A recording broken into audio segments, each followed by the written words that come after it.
What's poppin', everybody? This is Saberwolf94. I'm gonna give you guys some quick thoughts on this ThankYouGameFreak hashtag movement.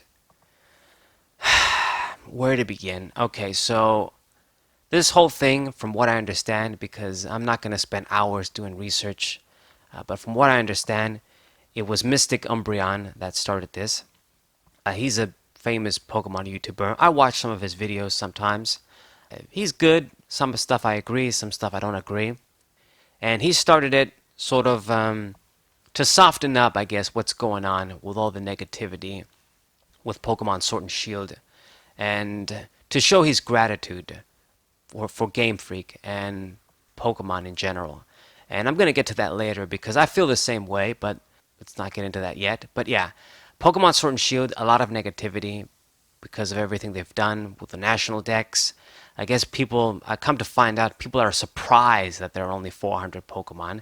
I mean, I thought maybe maximum there'd be like 500, so, even though it was bad that it's just 400, I think many people thought when they said we're gonna cut Pokemon, maybe they thought they were still gonna get like 700 or something.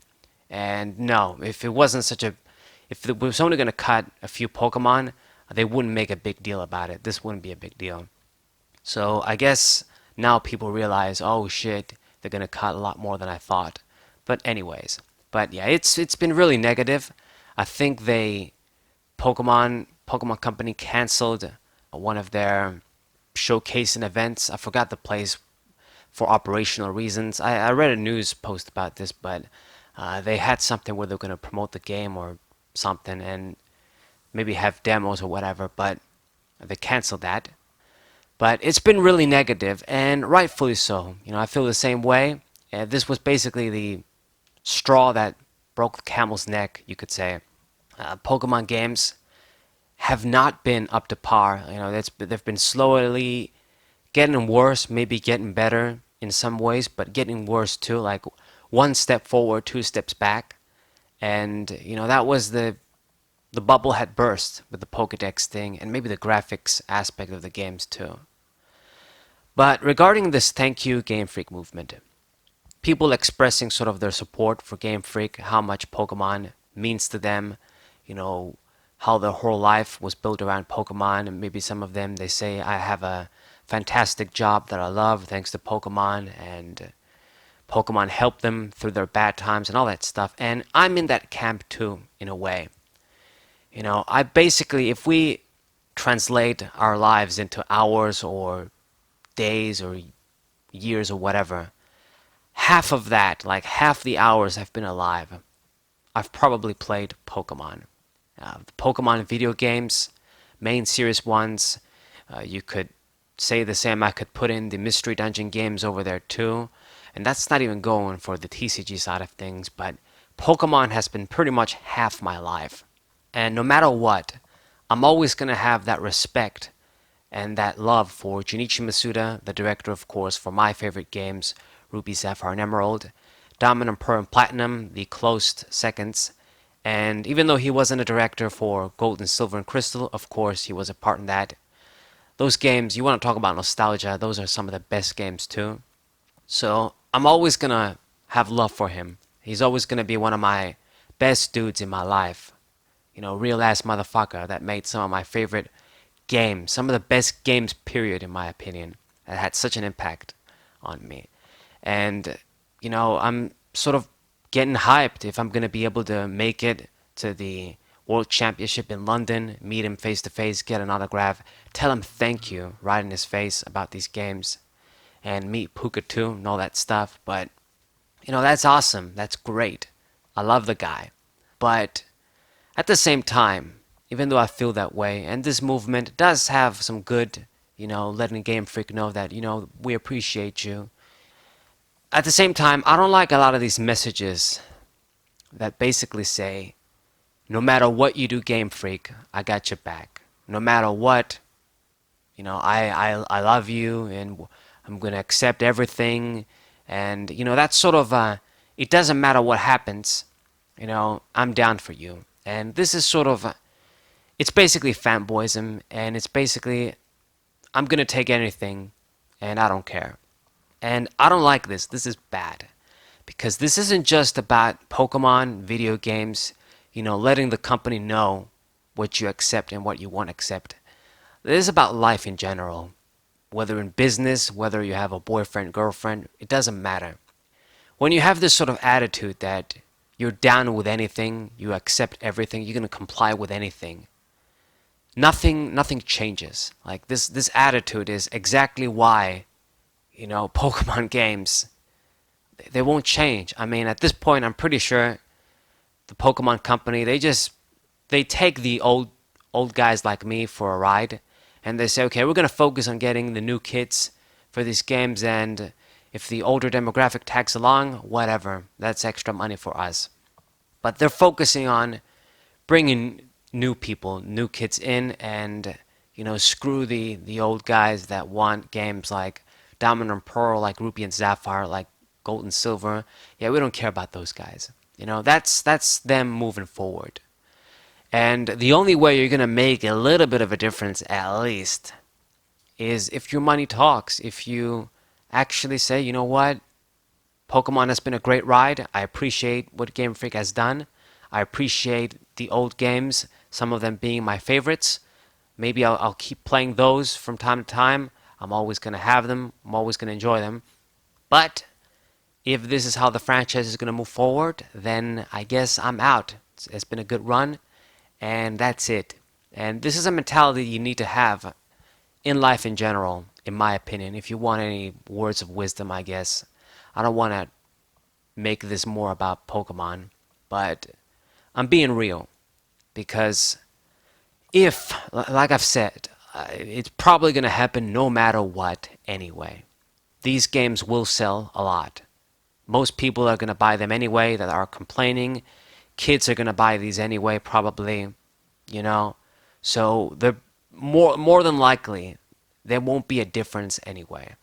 But if you want to see a difference, maybe even if they get like a few million of sales below expectation, maybe then they'll start to think, hey, you know what? Maybe we need to get our act together a little bit. Maybe removing all the Pokemon, doing shit like this, ain't the way to go. We can't get away with it. It's basically the only way. Like, if there's gonna be a difference, if there's even a slight chance of difference, you gotta let them know with your money. Money talks in this case. If you don't, like, if people just that do this thank you game freak hashtag movement, they're really down in what they're saying, like, yeah, screw the negative guys, we're down no matter what, we're gonna buy the games no matter what, and we appreciate you no matter what. It's okay to appreciate Game Freak, but not no matter what. That's just basically fanboyism. That's just basically is like you have a sickness or something. Like you're loyal to a brand, 100%. And I don't think that's good.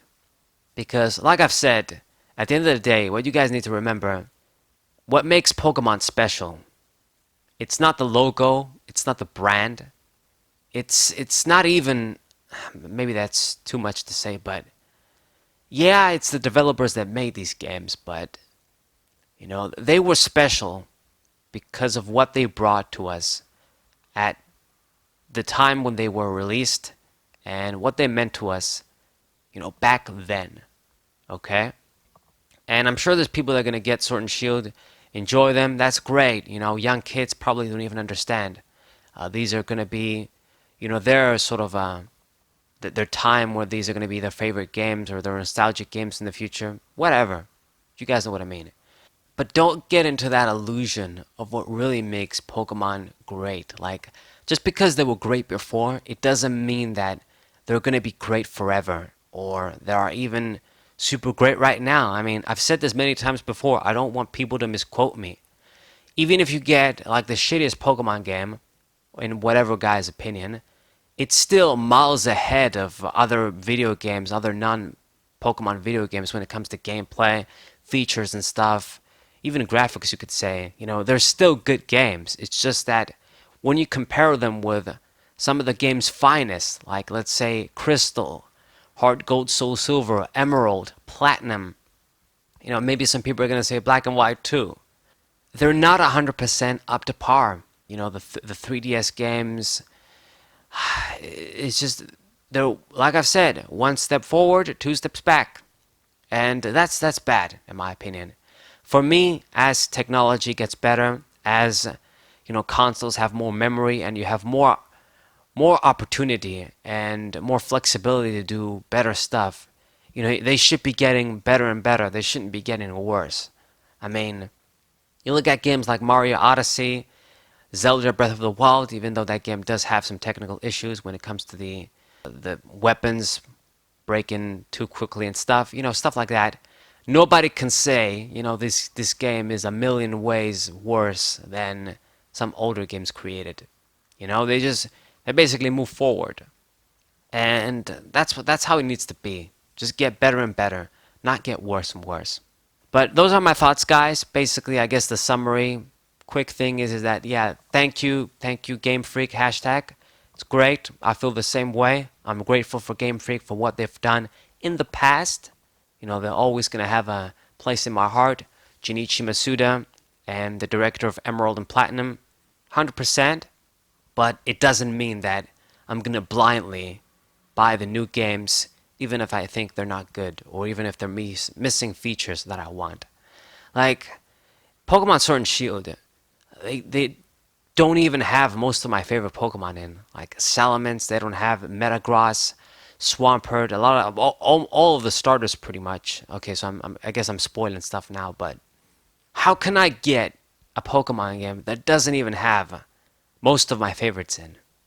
You know? I can't do it. I just can't do it. So maybe whatever it's going to happen for the DP remix, maybe they're going to change their mind. I've been seeing some news posts that they're adamant. They're not even sugarcoating it now that it's close to release. They're saying, yeah, that's how it's going to be. We don't have any plans. We're not going to add new Pokemon, other Pokemon in Sword and Shield, and this is something that we're going to keep doing in the future too. Deal with it. So at least they're honest. They're not sugarcoating it. So maybe they give us the benefit of the doubt and people buy the games. But that's a reality. I guess maybe Sun and Moon are going to be the last Pokemon games that I'm ever going to buy if they keep doing this. And that's just sad. That's just sad. Oh well, at least we have the TCG. For now anyway. But this has been my thoughts, guys. Have a little dignity, appreciate Game Freak, of course, but don't accept everything. Don't have that mindset, because it's bad for Pokemon and it's bad to have in life too. But that's just my opinion anyway. You're free to do whatever you want at the end of the day. So Cerebro54, hope you guys enjoyed this video. Hope you learned something. Thank you guys for watching as always. And what's up?